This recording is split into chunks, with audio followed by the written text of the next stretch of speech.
Some folks unhappy after a local cemetery chose to remove certain items from graves, a move that it says it has the right to do because the items violate policies and guidelines. Jackalyn Kovac is live tonight with more on this. Jackie?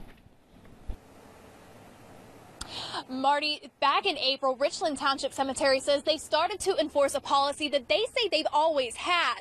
But as more people make their way to these burial sites to remember their loved ones, they're starting to notice a different look. And nothing. There was nothing on any of the graves. Everything was taken off. Helen Csikos says she decorated around her in-laws' grave for more than 20 years, leaving artificial flowers and personal items at the base of the headstone. But she says this year her items were removed twice before she was told the Richland Cemetery was enforcing a policy that they say they've always had. It's the idea that if they left everybody know about it and if they're restricting the rule, how did all this stuff get thrown out? How can you do that to somebody's cemetery and not tell them?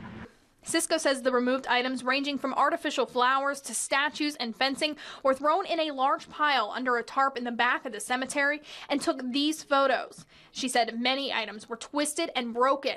She says she took many items just to fix them up and hopes to get them to the rightful owner.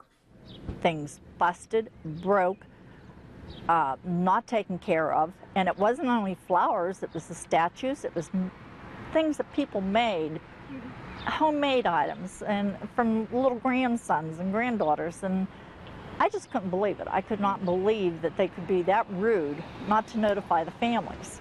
Officials from Richland Cemetery wouldn't go on camera, but did give me the information over the phone.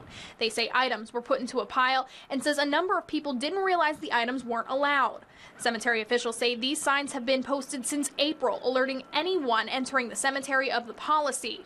The cemetery says the policy is also in their regulations, and those purchasing plots are made aware of what's allowed and what's not and must sign a form saying they read and understand the regulations. Richland Cemetery says the policy is now being enforced due to safety of the groundskeepers and to keep the cemetery looking beautiful. The cemetery says that items that are attached to the headstones, as well as military flags and other service organization official flag holders, are still permitted at the grave sites. Reporting live in Richland Township, Cambria County, Jackalyn Kovac, 6 News.